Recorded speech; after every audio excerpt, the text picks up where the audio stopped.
There is hardly any view that is more widespread than the view that somehow or other the Great Depression was produced by a failure of private business. That view is held not only by those who are in favor of greater role of government, it is held by almost everybody.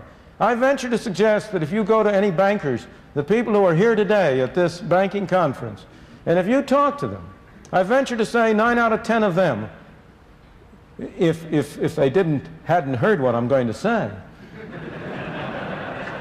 that 9 out of 10 of them would say, well, of course the Great Depression was a failure of private business. It was due to an overextension, over-speculation in the 1920s, or it was due to an excessive concentration of wealth in the hands of the wealthy at the expense of the poor in the 1920s, or it was due to speculative investment abroad, or whatnot. But it was a failure of private business, and government had to step in order to rescue private business from its own failure. Nothing could be farther from the truth. The Great Depression was produced, in my opinion, and I may say this is not a random opinion. I will be glad to refer you to a several hundred-page book in which it is documented. I won't tell you who the author is. Mr. Eccles did that. It was produced, the Great Depression was produced by a failure of government, by a failure of monetary policy. It was produced by a failure of the Federal Reserve System to act in accordance with the intentions of those who established it. It was produced by a failure of the Federal Reserve System despite the presence of knowledge on the part of many of the people in the system about the right course of action. It's interesting to speculate for a moment about why this myth is so widespread. The answer is really very simple in this case. Private enterprise has no press agents. The free market has no press agents. The government has a great many press agents. The Federal Reserve has a great many press agents. And the Federal Reserve, of course, would never admit, never proclaim that it produced the Great Depression.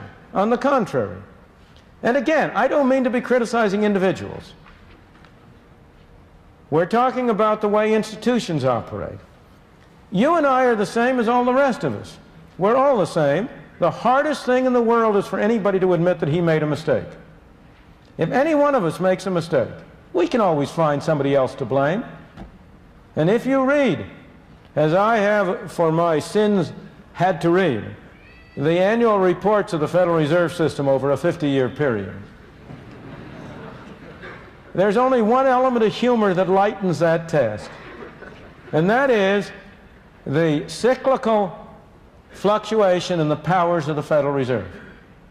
In a good year, when things are good, when the economy is booming, you will read that the Federal Reserve, by its wise policy, by its efficacious management of money, has produced this fine situation.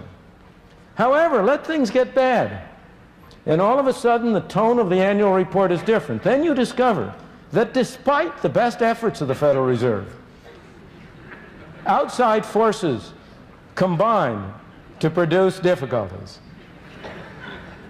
Even at the depth of the Depression in 1933, when, in the spring of that year, the Federal Reserve System, which had been established in order to prevent banking panics and keep banks from closing, when the Federal Reserve System itself closed its doors, and you had a banking holiday for 7 days, and when, over the previous 3 years, a third of the banks of this country closed their doors and went broke because, in my opinion, of the poor policy followed by the Federal Reserve System.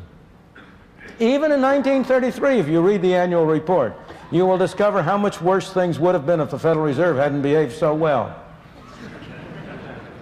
Now, as I say, I don't blame the members of the Federal Reserve for that. Any one of us would do the same thing. We have to find somebody to blame. But as an objective scholar, I can tell you what the facts are. The facts were that from 1929 to 1933, the total quantity of money in the United States, the amount of currency, the amount of bank deposits, what Mr. Eccles referred to as M2. That total amount of money declined by 1/3. The total number of banks went down by 1/3. And why did the quantity of money decline? It declined because the Federal Reserve System failed to prevent the decline. The Federal Reserve System could have prevented the decline at all times. There never was a moment during that period when the Federal Reserve did not have the power to prevent the decline in the quantity of money. If it had prevented the decline in the quantity of money, you might still have had a recession, but it would have been a garden variety recession. It would have been over in the middle of 1930 or early in 31 at the latest. It would not have been the major catastrophe, not only for this country but throughout the rest of the world. Moreover, this is not only hindsight. At all times, the people at the Federal Reserve Bank of New York and at a number of other banks were pleading with the Federal Reserve Board in Washington to do the right thing. At all times, there were people in Congress who were arguing that the Federal Reserve System should take a different course. At all times, there were outside commentators. One of the Canadian banks was particularly prescient, but there were other commentators who were pointing out the disastrous effects on the American economy of the restrictive policies that the Federal Reserve System was following, and which was permitting and facilitating a whole series of bank runs.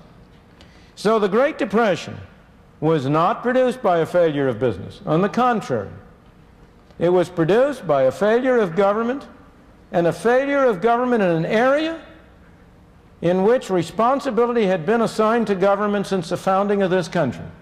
The Constitution of the United States. It gives Congress the power to coin money and set the value thereof.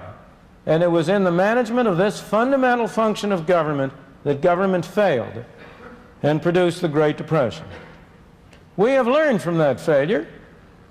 The Federal Reserve will not fail in the same way again. This time it will fail in a different way.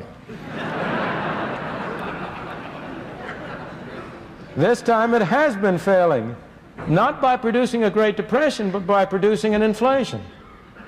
Because just as you will hear the story that it was business that was responsible for the Depression, so you will today hear the story that it is labor and management that are responsible for inflation.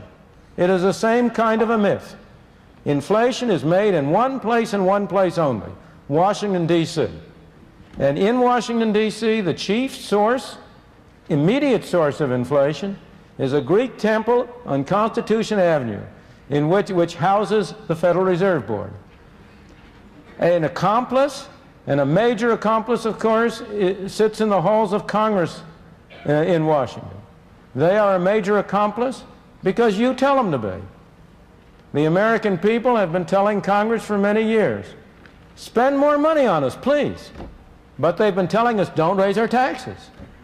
Congress has been listening. It's been spending more money on you.